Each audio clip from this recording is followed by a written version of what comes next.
How my wife Arlene and I met, and our backgrounds, are not particularly important for this story, nor are detailed physical descriptions. Probably all of the background necessary to get a good idea of the relevant information can be summarized in a few paragraphs. At the most relevant time of this story, I, Austin Weston, and my wife Arlene were both 33.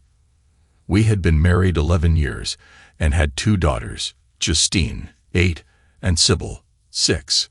Arlene and I are both slightly better looking, taller, smarter, and fitter than average, but no geniuses, actors, or models. Our libidos are also slightly higher than normal, and we have enjoyed a very good sex life, even though not earth-shattering. Arlene was a corporate attorney specializing in negotiating contracts, although also knowledgeable about trusts, wills, and estates. I was and still am the vice president in charge of purchasing, including equipment for a small public company. My sister, Jen, her husband, Bill, and their twin daughters, Kate and Beth, 7, live about 4 miles away by roads, 1 mile as the crow flies, because there is a large park and forest preserve that you have to go around to get there. Our kids and their cousins are best of friends and attend the same school. Although I didn't really know Bill before he started dating Jen and married her 6 months later, he has become my best friend. One idiosyncrasy that Arlene exhibited was her approach to finances and saving money. She insisted on investing in jewelry and art. Gold and platinum jewelry and artwork are investments that you can enjoy while they appreciate, was her common refrain. While I put a little away in the stock market, most of our savings were invested in jewelry, for both her and me, and artwork in the form of paintings and a few sculptures. We also encouraged relatives to give our kids gifts of jewelry and art, and we gave them that type of gift as their big present on birthdays and Christmas, of course also with toys, games, books, and/or clothing. Because of the significant value of our jewelry and art holdings, we had a sophisticated security system that included electrically powered sensors for each of our approximately 12 most valuable paintings and 2 most valuable sculptures. We also had a safe in the floor of the bedroom, and each of us had a locked desk. Arlene had the only key to her desk, I had the only key to mine, and Arlene had a key to the safe with the only other one in our bank safety deposit box. To ensure that power to our sensors and security system never went down, we had a backup generator and a battery backup, double redundancy. Bill has sort of taken a page from our book, but in a slightly different direction. He had high-resolution cameras covering the only 3 entrances to his house and a security system, though it was less sophisticated than ours. Another idiosyncrasy that Arlene had, probably because of her semi-specialty in wills, trusts, and estates, was specifically adding expensive jewelry and artwork to our will shortly after we purchased a piece. All male jewelry gets added to my will with the beneficiary alternating between our daughters Justine and Sybil, should Arlene predecease me, and vice versa with Arlene for female jewelry. For pieces of artwork, we alternated between Arlene and me, who bequeathed them in our wills, again alternating between Justine and Sybil. This had the effect of designating some of our assets as mine, and some as hers, since you can't bequeath something you don't own outright. Life was going along swimmingly, as far as I was concerned, until one Thursday night. When I got home from work, Arlene was there, but the kids weren't. We were having a candlelight dinner, and Arlene had a skimpy outfit on, and gave me a passionate kiss when I came through the door. "Where are Justine and Sybil?" I innocently asked. "Jen and Bill were nice enough to take them tonight, and to school tomorrow. You should have seen how excited they were when I told them they were having a sleepover at Kate and Beth's house," Arlene replied with a diabolical smile. "Whatever will we do without them?" I said playfully, pulling Arlene close to me and giving her a passionate kiss. "We'll think of something," she replied, squeezing my hand. After a tasty, flirtatious, and light dinner, we put on some CDs and danced. We mostly practiced the steps of the slow dance we were learning in a weekend dance class, in our house with our shoes off, for a good hour. Once Arlene started rubbing me on the dance floor, that was the end of that. I carried her upstairs. She stripped me seductively. I stripped her unceremoniously. And we fell into bed. When we were finally done, Arlene rolled off of me and started planting kisses all over my face and neck. "Did you like?" she rhetorically asked. "Does the Pope poop in the woods?" I replied, out of it enough to mix my metaphors and getting a chuckle from the sex goddess who had taken over my wife's body. We soon fell asleep, but Arlene was not done. She woke me in the middle of the night, and soon I was on her again. You're probably wondering why, just before I describe the best sexual encounter in my experience, I said life was going along swimmingly, as far as I was concerned, until one Thursday night. That's because I knew Arlene and thought, what does this mean? More over-the-top sex in the future? Or does she want something? It was with the latter thought that I fell asleep for the second time. The next morning, Friday, Arlene was all lovey-dovey, and I allowed myself to believe that the only thing the fantastic sex we had met was that our sex life had turned a corner from very good to excellent, and more phenomenal sex was in store. My happy-go-lucky attitude and big grin, both mentioned by a number of my colleagues at work on Friday, changed in the early afternoon when the phone rang. "Austin, it's Arlene," my secretary said over the intercom. "Hi, sex goddess," I opened the conversation. "Hi, yourself, Eros," Arlene laughed. "Hey, I'm not Greek," I laughed back. "No, but you sure are the god of lust and sex," she giggled. We continued trading compliments, which devolved into small talk.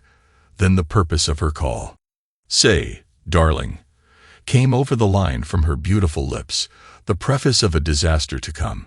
"Some of the people from the office are going out for some food and drink tonight as part of a team-building exercise suggested by the morale consultant I told you about that our corporation recently hired.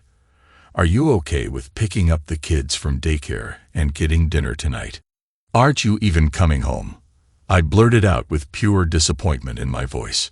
"Sure, I'll need to change, but I won't have time to pick them up and fix dinner. We're supposed to meet at the restaurant at 6:30. Oh, please be a dear. I don't want to be the only one in our group not to go," she purred. Miffed, I asked, "Why such short notice?" "I think that was part of the exercise, sacrifice for the team. You know that I'd much rather be with you and the kids, but I feel I should do this," she continued, purring even more. What was I supposed to say at that point? After the best sex of my life, she knew damn well that I couldn't be a jerk and say no. I resigned myself to the inevitable. "Sure, honey, we will get to give you a kiss goodbye, won't we?" I asked sweetly. "As long as you don't try to drag me to bed, Eros," she giggled. We said our goodbyes. I sat stunned at my desk. She had never gone out with the guys from work before. As far as I knew, she didn't really like most of them. And I don't remember her ever inviting any of her coworkers to our house. Nor did I remember her ever telling me about a team-building consultant. This smelled like 3-day-old mackerel. My sunny disposition and grin disappeared. I picked the kids up, made them their favorite meal of macaroni and cheese, although I did make them eat a salad too, and we saw Arlene off. We couldn't really kiss her. "Don't mess up my makeup or wrinkle my dress," she tittered as she gave us all light pecks on the cheek. "That dress doesn't look like team-building garb," I mumbled to myself, "unless the exercise is to get screwed." When Arlene came home that night, I noticed the clock. 1:02 a.m. Hardly dinner and a few drinks. I pretended to be asleep to avoid a confrontation. She crawled into bed with, as far as I could tell and confirmed the next morning, some average negligee on, and spooned me. There was no sex Saturday night, but I did get some conventional, for us, sex Sunday and Tuesday nights. I liked it less and less as the next 2 Thursday and Friday nights I got the same treatment. Well, it wasn't that I didn't like the fantastic sex Thursday night when it seemed that her aim was to screw me senseless in positions or manners. Rather, it was what it meant. More team building on Friday night. After the second Friday night outing, she got home at 1:22 a.m., the third 1:51 a.m. The fourth Friday night, I had had it. Despite the fact that she possibly outdid herself Thursday night as far as giving me physical, though not emotional, pleasure was concerned by riding me reverse cowgirl while massaging me. Then she gave me the best oral pleasure of my life in the middle of the night. As Arlene was getting dressed Friday into a slinky outfit I had never seen before, I was direct. "Arlene, I really don't like this going out on Friday night," I said. "Now, dear, I've already explained the necessity to you several times," she replied while smoothing her dress over her hips, looking intently into the mirror. "I'm sorry, but I can't believe that you get home at 11:30, the time you lied about the previous 3 times. From dinner and a few drinks. I'm very suspicious, and it's killing me." "Now, Austin," she said sternly, "you have no right not to trust me. We've been married for 11 years, for goodness sake, and have 2 kids. What do you think that I'm doing, messing around?" "I don't know, but what I do know is that everything about this smells," I replied. The conversation got more tense as it went on. Finally, after she gave the kids an obligatory kiss on the cheek, I said as she walked out the door, "I'm asking you, no, I'm begging you, for the sake of our marriage, not to go." "Austin," she said exasperated, "I can't cancel now. I'd be the laughingstock of the company. We'll talk tomorrow, and I'll allay all your fears, or even tonight if you wait up." "So you think I'll just put up with this?" I asked in a surly voice. "Darling, you know if we break up that I'll get the kids, the house, and child support. You don't want to destroy your life over ungrounded suspicions, do you?" she asked with a belligerent look on her face. "You're the one destroying the marriage," I snapped. With an exasperated look, she said, "We'll talk tonight, even if I have to wake you up." "We can't talk tonight because I won't be here when you get back in the wee hours of the morning," I barked. "The kids and I are spending the night at Jen and Bill's. Have a nice life," I snapped as I closed the door. I didn't slam it, but it wasn't gentle either. Through the one-way mirror in our front door, I could see Arlene, with a perplexed look on her face, start to reach for the doorknob, but then she shrugged her shoulders and walked out to her car parked in the driveway. As soon as Arlene's car was out of sight, I yelled to the girls, "Let's go to Aunt Jen's house to stay tonight while Mommy is at her meeting." They were ready in about 2 minutes flat, and we got into my car, parked on the street. I had already arranged our sleepover with Jen and Bill, and they knew that something was up. Jen knew because of woman's intuition, and Bill because I had a very vague and basic discussion with him. He's a smart guy, and could fill in the blanks quite well. After the girls were asleep or at least quiet, I went out to my car to retrieve a bottle of pills and returned to the house. The car was parked where the front door security camera, which recorded time and date, would have an excellent view of it. Around 3:30 in the morning, my cell phone rang, waking me up. "Hello," I groggily replied, looking at the alarm clock next to my bed in the guest room. "Austin, where are you?" a frantic voice screamed into my ear. Must be Arlene, I thought to myself. "I'm at Jen's house, like I told you. Why in the world are you calling me at 3:30? I responded in an irritated voice. "Austin, we've been robbed," Arlene cried. "All of our valuable art and jewelry has been stolen." Turning on my iPhone's recording app, I had her repeat it, then asked, "Why didn't you call me as soon as you found out?" "I did," she hysterically cried. "I just got in 15 minutes ago. The house is completely dark, and I had to find my way around with a flashlight." "What are you doing getting home from a team bonding experience at 3:15 in the morning?" "Exactly how are you bonding? You on top or him?" I snarled, trying to be as vindictive as possible. "Well, time. Well, it just kinda got away from me. We can talk about that later. You've got to come home." Her emotional train was now completely off the rails. "Okay, I'll be there as soon as I can. Let me get dressed," I grumbled. I went to the bathroom, got dressed, went out to the car, and drove the 10 or 12 minutes it takes to get there. Arlene's makeup was smeared all over her face, having been dissolved by copious amounts of tears when she met me at the front door, flashlight in hand. She started to approach me with her arms open and say something, but I held her off with my outstretched arm and harshly cut her off. "Did you check the circuit breaker, team builder?" "No, I don't know where that is," she cried. "Get out of my way," I shouted, quickly moving past her while shining a flashlight of my own. As I passed her, I asked, "Did you call 911? "No," she sheepishly responded. "Well, what in the world are you waiting for?" I snapped. I saw her getting her cell phone out of her purse as I blasted past her. I went to the basement and found the main circuit breaker in the off position. I also found the backup generator switch off and the battery backup disconnected. The phone line, to which the security system was connected to the outside world, was unplugged. I turned the switches on and reconnected the battery and phone line. Everything was working perfectly because alarms indicating the theft of multiple pieces of art were ringing. I turned the security system off by punching in the code of the console by the front door. I answered the phone call from the security company, gave the password, and told them that it was a false alarm. I started reviewing everything on the first and second floors as Arlene dissolved into a puddle of tears on the couch in the living room. "Greet the cops at the door when they get here, and get your head out of your bum," I yelled at her with a real edge to my voice.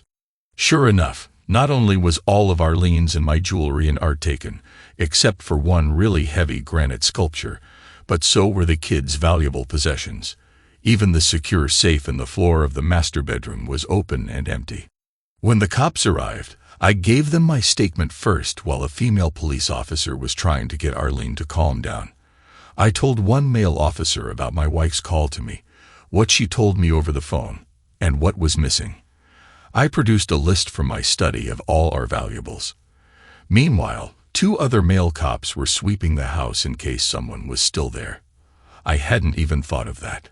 Finally, Arlene calmed down enough to give her statement to the female cop. While she was doing that, I pulled the cop I had been talking with aside and whispered, "I really think you should check out my wife for this theft. She's the only one with the key to the safe that was open, except one in our safety deposit box, which I'm sure you can confirm is still there. And she and I have been having marital problems. I wouldn't be surprised if you found something incriminating on her computer or in her locked desk." The cop looked at me funny, but wrote it down. "What kind of problems?" he asked. "I believe that she's been seeing some other guy the last 4 Friday nights. I get a private detective's report tomorrow. When I told her our marriage was in trouble if she went out tonight, she did it anyway. I think that she wants to ditch me and doesn't want to split our wealth when she takes off," I said as earnestly as possible. "She would really do that? With 2 kids?" he asked. "She'd assumed that she could take the kids with her," I replied. "She almost admitted it last night. I have it recorded on my iPhone," I groaned. "You say that you're getting the PI report tomorrow, Sunday?" he asked. "No, sorry. I keep thinking of this as Friday because I'm not normally awakened at 3:30 a.m. I get the report around noon. Today, Saturday," I replied. "Can you bring me a copy at the station when you get it?" he asked. "I certainly will. I'll probably be by about 1 o'clock, 1:30, I replied. "Great. Ask for Officer Smithson. I'll bring a robbery detective up to speed." After the cops left, I went back to Jen's house without even talking to Arlene. I didn't even bother to answer her as she called out, "Where are you going?" as I went out the door. After a nice breakfast at Jen's house, where I brought her and Bill up to speed, I brought the kids home. I told them that a bunch of our stuff was temporarily missing, but I was sure that we'd get it back. They were sad and crying when they went to their rooms and found some of their favorite stuff missing. Arlene, still looking like hell, and I did our best to comfort the kids. "I have some errands to run," I told them, "but we'll be back by about 2 o'clock or 2:30 at the latest. Want to go to the park then?"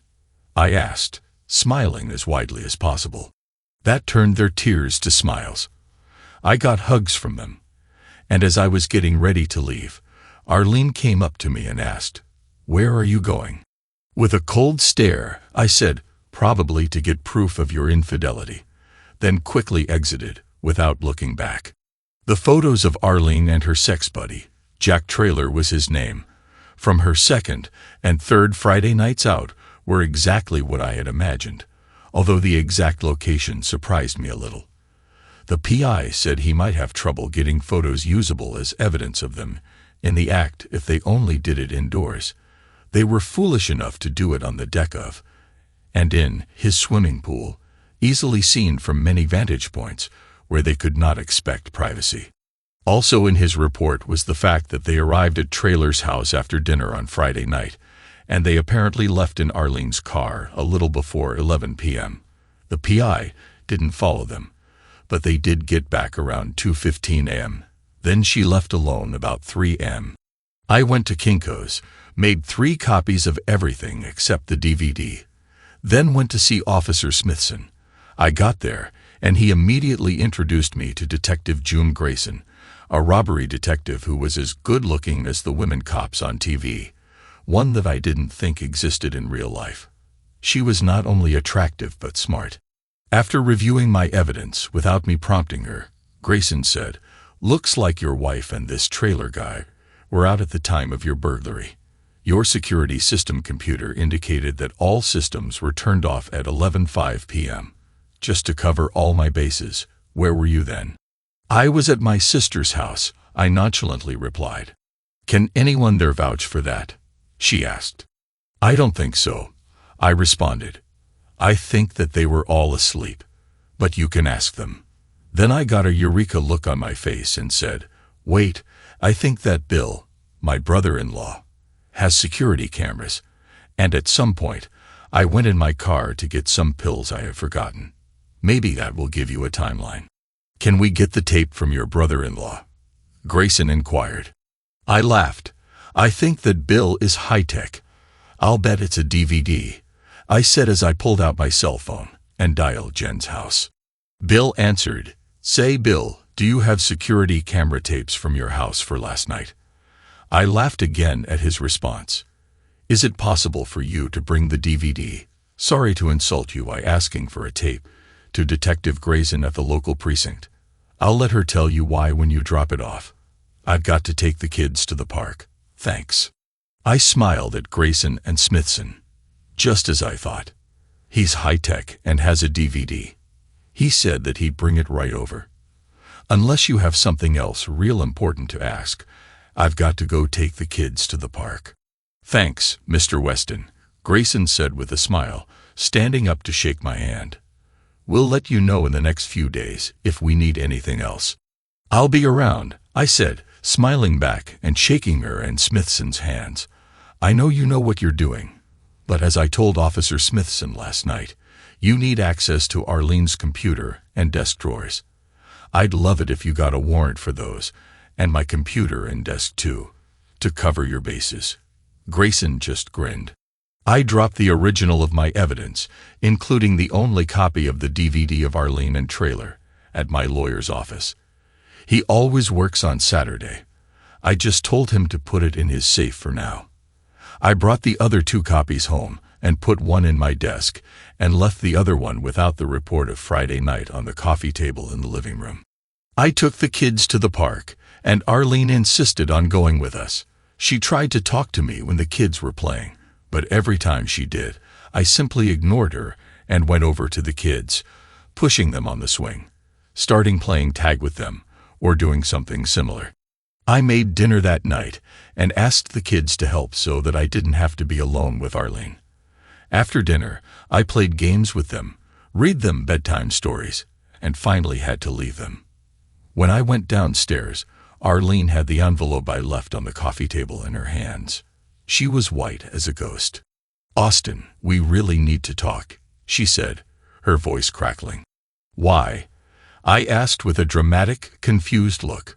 "Will talking make you unscrew Trailer?"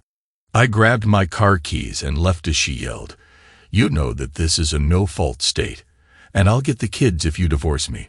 We can work this out." My only response was to flip her the bird. When I got back 4 hours later, I went straight to the guest room, propped a chair against the doorknob, and went to sleep. Sunday was probably the most uncomfortable day of my life. It's really hard to ignore someone in the same room with you for several hours, but unless the kids were there, I never responded to anything she had to say. Sunday night, after the kids were in bed, I was watching TV when she came up to me with an insurance claim form. "I need you to sign this so that I can fax it to the insurance company to get reimbursement for our stolen property." I looked at it, got a pen and paper, wrote down the fax number and department of the insurance company, then said the only words without the kids present I spoke to her all day. "I'm not signing it, and if you forge my signature, I'll have you arrested for fraud." As Arlene screamed at me, I continued watching TV. When her noise was too loud, I got out the headphones, plugged them into the TV, and ignored her. She eventually left, crying. I saw her go to the fax machine and send out the claim form. After she went to bed, I wrote a letter and faxed it to the same address she sent the form to. My letter read, "While at the present time I do not have any definitive proof, I suspect that my wife is responsible for the burglary and loss that she reported to you in a claim form earlier tonight. I am not making any claim until the police investigation is complete. And if anyone submits a document with my signature before then, you can be sure that it is a forgery.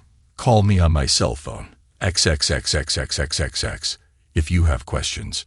Monday night at dinner, Detective Grayson and 4 other cops showed up with a warrant.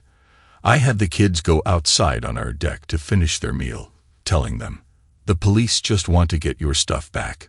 They were happy with that, especially since I told them that they could have a soft drink on the deck, something we almost never allow them to have. When they found Arlene's desk drawers locked, Grayson asked, "Who has a key for this?"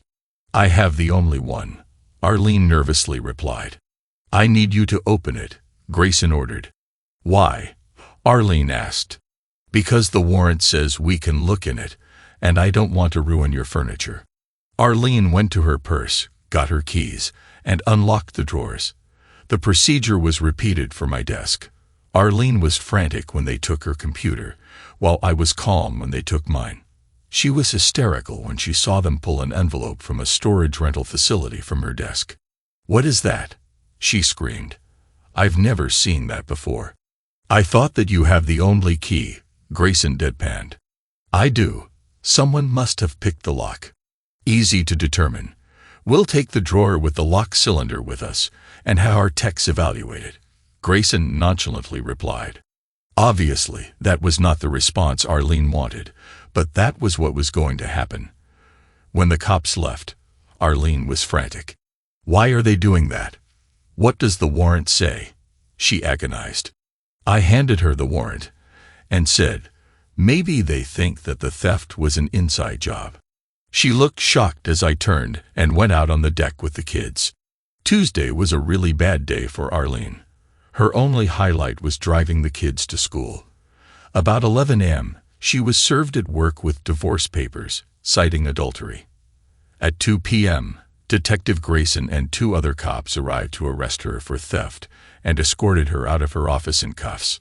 Tuesday morning, Detective Grayson had called me to come to a storage facility about 10 minutes from our house to identify our stolen property. It took me about 30 seconds to identify it as ours. Then I went through it all and found that, except for my Rolex watch and a set of gold cufflinks, everything was there. Detective Grayson called me after the arrest to let me know what happened so that I wouldn't be left wondering and so that I could pick up the kids. Arlene appeared before a magistrate late that afternoon and was granted $50,000 bail. She called me. "Austin, I'm calling you from jail. Please don't hang up," Arlene begged. "I didn't know that adultery was illegal. Why are you in jail, Arlene?" I sarcastically asked, already knowing the answer. "They think that I robbed our house. It's ridiculous," she cried. "I don't think it's ridiculous. Didn't you do it because you were planning on leaving me?" I gleefully asked.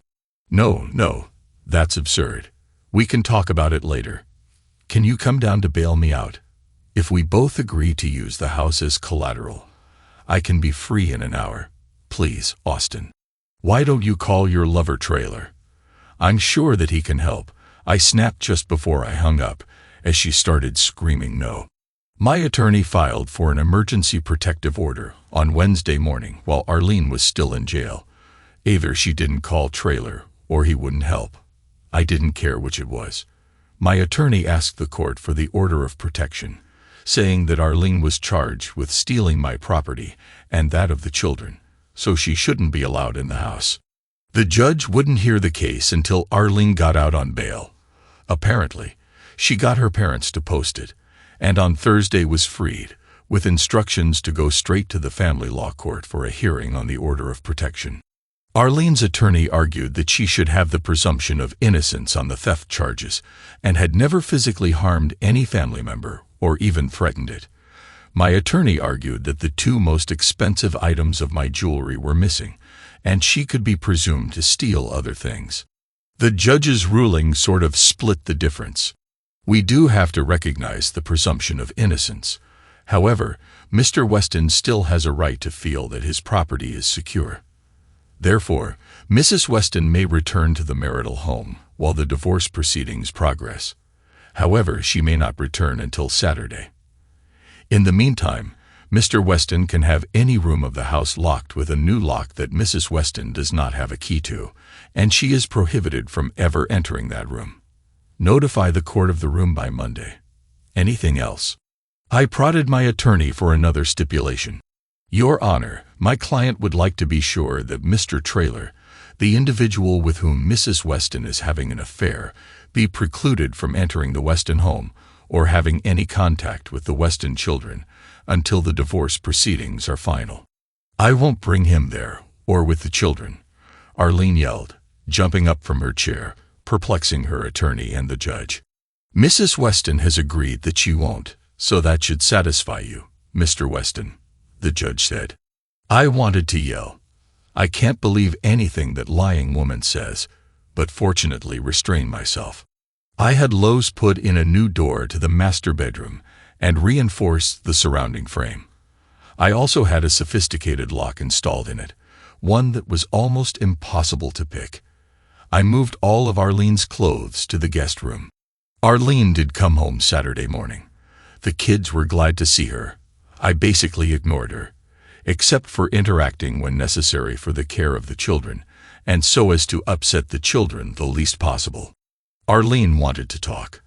I told her, Sunday night after the kids go to bed. We talked in the den with the door closed, so if there were raised voices, it wouldn't wake the kids.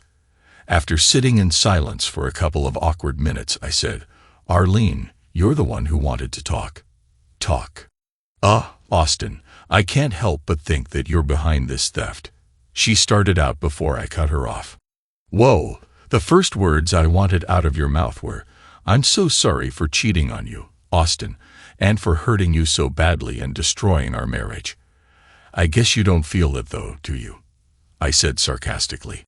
Austin, once you calm down, we can talk about rekindling our love and dismiss this talk of divorce. But first, I have to get out of my legal problem. Arlene, let me make this so clear that even someone as egotistical and self-centered as you can understand. There is no talk of divorce. I'm divorcing you, plain and simple. We're done, I said as forcefully as possible. But Austin, she started to plead. I again shut her down. The only way that this talk will be productive is if you listen to and accept my proposal, I said even more forcefully. Are you ready to listen? She nodded her head. I will change the grounds of divorce to irreconcilable differences. I will get sole custody of the children, but you will have unlimited visitation, alternate major holidays, and 2 weeks in the summer as long as you do not expose them to any other man, unless you are married to him. Our assets will be split 50-50. You will pay child support for one child, and you will pay 1/2 toward the mortgage on the house. Once Sybil reaches 19, we will sell the house and split the proceeds. There will be no alimony either way, I said, boring a hole through her head with my stare. But she started again, and I again cut her off. I'm not finished. If you agree to this, I'll go to the DA and beg her to plead you down to a misdemeanor with no jail time. If you plead, no contest. That way you'll be able to keep your law license and your job. Deal. I concluded. But I didn't do anything, she said, crying and wringing her hands. I know you orchestrated this whole thing to get back at me. I don't want a divorce. But if there is to be one, there is no way in the world that I'll agree to you having sole custody, she wailed through her tears. So you won't take responsibility for anything. Breaking up the marriage or the theft. Huh. I said, raising my voice as I stood up. And you're not even the least bit remorseful, are you? Like I should be happy to be your backup plan. God, how could I ever have married you in the first place? I moaned. As she buried her face in her hands, I said, take this deal, Arlene. If you don't, you'll be ruined. As I walked out the door, she yelled, but if you just listen to me, I'd explain everything. You have to listen. At least that's what I think, she said. But before she'd finished, I'd closed the den door and can't be sure. 2 days later, when I arrived home, the kids weren't there, but sitting in my family room were Arlene and Jack Traylor. What in the world is he doing here? I screamed at Arlene. You told the court you wouldn't bring him here. Austin, you have to listen to what the two of us have to say. After you listen, he'll leave and never see you again, she whined. Get out, Traylor, I bellowed. He stood up with a hybrid nasty and pleading look. He was about 3 inches taller and 30 pounds heavier than I was. But the old saying about it's the size of the fight in the dog, not the size of the dog in the fight, is something I believe in.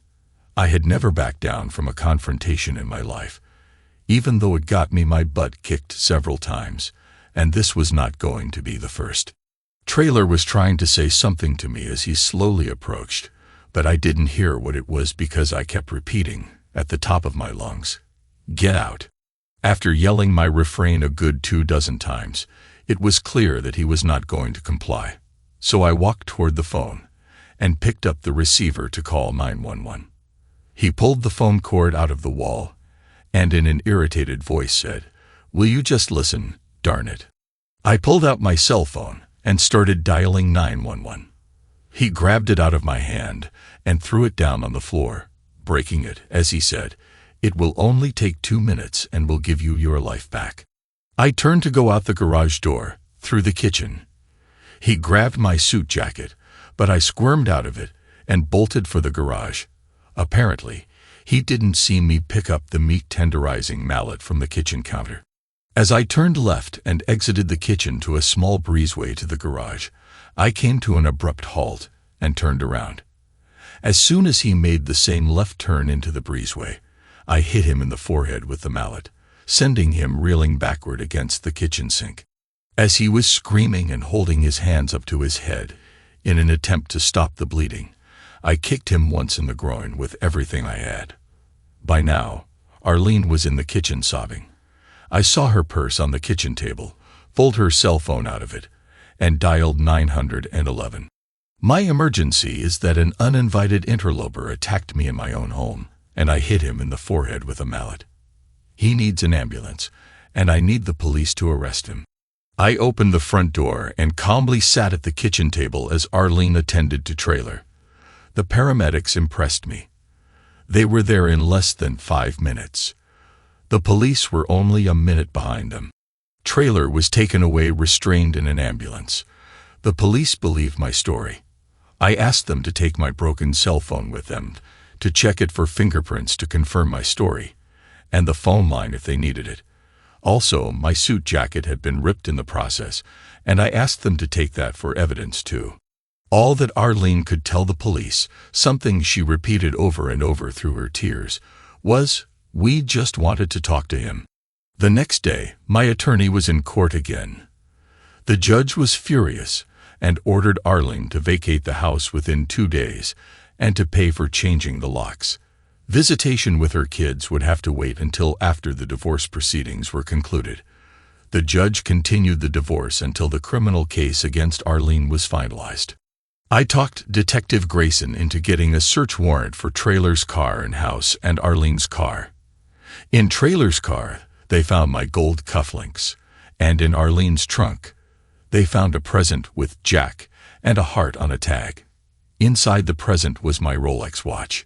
Trailer was arrested for theft, too, in view of the cufflinks, and because when fingerprint results from my house came back, the only fingerprints on the basement window with which the thief gained access to my house were his. Arlene didn't follow my advice and accept my proposal, but fought the criminal case.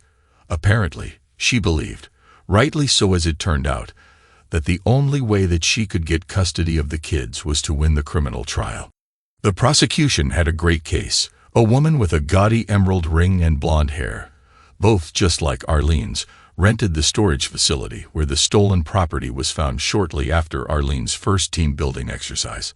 Only Arlene's prints were found on the lock at the storage facility. That, along with the evidence earlier discussed, made a nice prima facie case for the prosecution. Arlene and Trailer took the stand in their defense.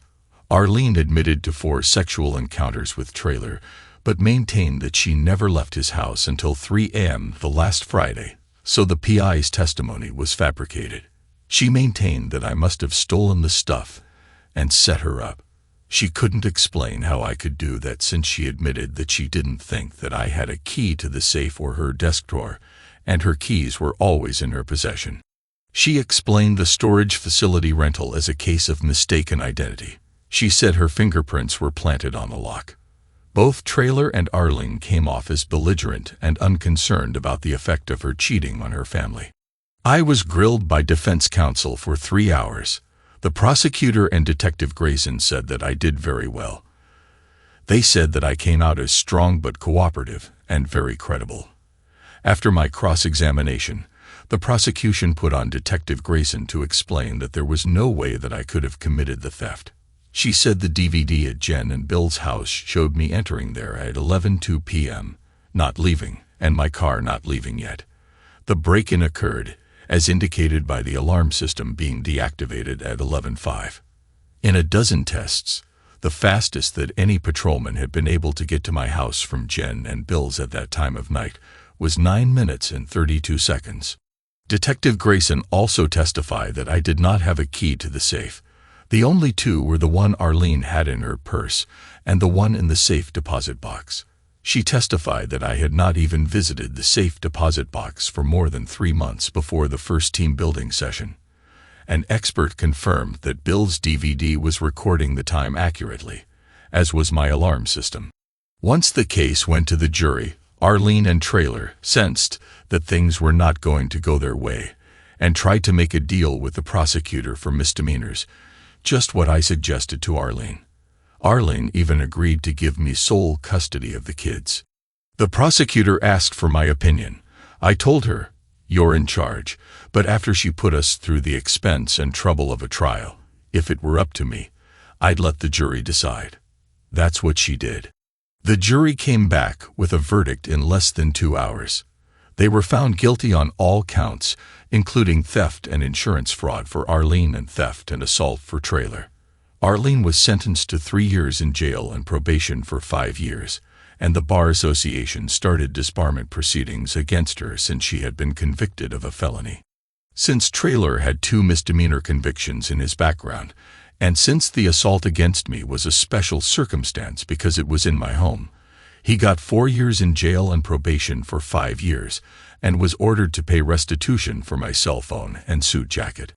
After the criminal trial, the divorce was a slam dunk. All of Arlene's pleas, through her attorney since she was in jail, fell on deaf ears. The marriage was dissolved based on adultery. I got full custody of the kids, paid up child support for 3 years and more when Arlene got out of prison, and the house. The rest of our assets, before Arlene's criminal defense costs, were split 50-50. She was ordered to pay my attorney's fees. As my brother-in-law and best friend, Bill, and I walked out of the courtroom, he had a big smile on his face. "What's with the grin?" I asked. "How did you do it, Austin? You can tell me now," he expectantly replied. "Do what?" I laughed. "What I wouldn't tell Bill, but will tell you, is that of course I set up the entire theft thing. I was very suspicious of the team building lie the first time I heard it. I confirmed that it was a lie by having a coworker call HR at Arlene's office. If HR never heard of it, I concluded that it was bogus. The first Friday night of the team building, I had already hired a local high school senior as a babysitter. She came over as soon as Arlene left.